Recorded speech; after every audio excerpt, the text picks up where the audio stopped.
Video upload করার পরে যদি ভিডিওর ভিতরে ভিউজ না আসে তাহলে কি করবেন?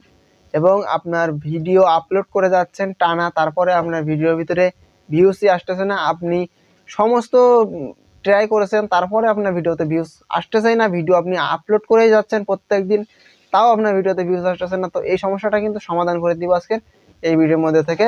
তো আপনার অবশ্যই কিন্তু ভিডিওর ভিতরে যদি জিরো ভিউজও থাকে, তারপরে কিন্তু আপনার সেই ভিডিওর ভিতরে ভালো পরিমাণ ভিউজ কিন্তু আসার সম্ভাবনা বেশি থাকবে, এবং এই ট্রিক্সটা কিন্তু আপনাকে অবশ্যই ফলো করতে হবে।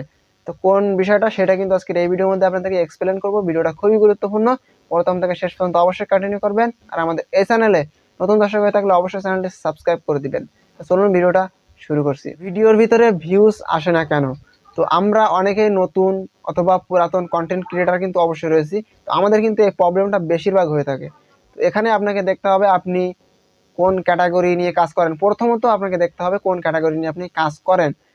এখন আপনি কোন ক্যাটাগরি নিয়ে কাজ করেন সেটা কিন্তু আপনি দেখতেছেন, তারপরে আপনি কোন ক্যাটাগরি অনুযায়ী ভিডিওগুলোকে আপলোড করতেছেন। আপনার ক্যাটাগরি এক জিনিসের, আপনি যদি অন্য রকম ভিডিও আপলোড করেন তাহলে কিন্তু আপনার ওই ভিডিও কিন্তু অডিয়েন্সরা কখনোই দেখবে না।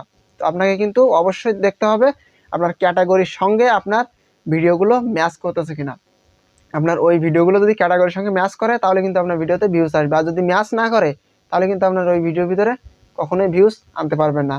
এবং ক্যাটাগরি অনুযায়ী আপনাকে বুঝতে হবে যে অডিয়েন্সরা আসলে কোন ভিডিওগুলো চাচ্ছে, অডিয়েন্সরা কোন ভিডিওগুলো দেখতে পছন্দ করতেছে।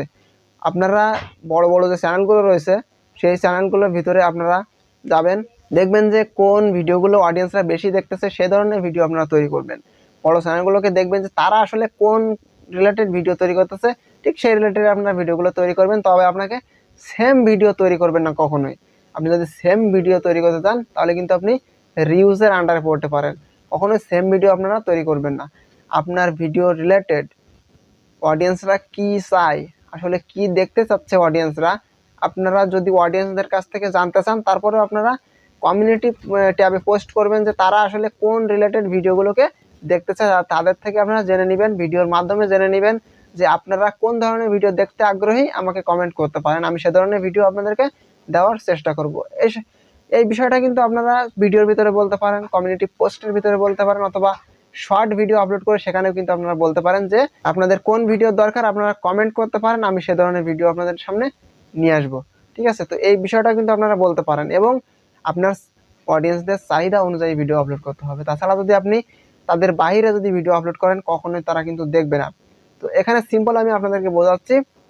মনে করেন আপনার চ্যানেলটা হচ্ছে রান্নার চ্যানেল, এখন যদি আপনি এইখানে গেমিং ভিডিও আপলোড করেন কখনোই কিন্তু আপনার ওই রান্নার যে অডিয়েন্সরা রয়েছে তারা কিন্তু গেমিং ভিডিও তারা কিন্তু কখনোই দেখবে না, আপনার ওই ভিডিওটা কখনোই কিন্তু দেখবে না, বা ভুলেও কিন্তু ক্লিক করবে না, থাম্বনেল দেখে কিন্তু ক্লিকই করবে না আপনার। ঠিক আছে, তো আপনার অবশ্যই দেখতে হবে কোন ক্যাটাগরি নিয়ে কাজ করতেছেন এবং ক্যাটাগরি অনুযায়ী ভিডিও যাচ্ছে কিনা এবং অডিয়েন্সরা কি চাচ্ছে সেই সম্পর্কে আপনাকে অবশ্যই খেয়াল রেখে ভিডিওগুলোকে তৈরি করতে হবে, খেয়াল রেখে ভিডিওগুলোকে আপলোড করতে হবে। 100% গ্যারান্টি দিতে পারি আপনার চ্যানেলের ভিতরে ভিডিওর ভিতরে ভিউজ আসবে। তো ছোট্ট একটা ভিডিওটা যদি আপনাদেরকে বিন্দু মাত্র ভালো লাগে, ভিডিওর উপরে বড় একটা লাইক দিবেন, এবং আমাদের এই চ্যানেলে নতুন দর্শক হয়ে থাকলে অবশ্যই চ্যানেলটি সাবস্ক্রাইব করে দিবেন এবং বেশি বেশি করে বন্ধুদের সঙ্গে শেয়ার করে দিবেন। তো দেখা হবে নেক্সট ভিডিওতে, ততক্ষণের জন্য ভালো থাকবেন সবাই।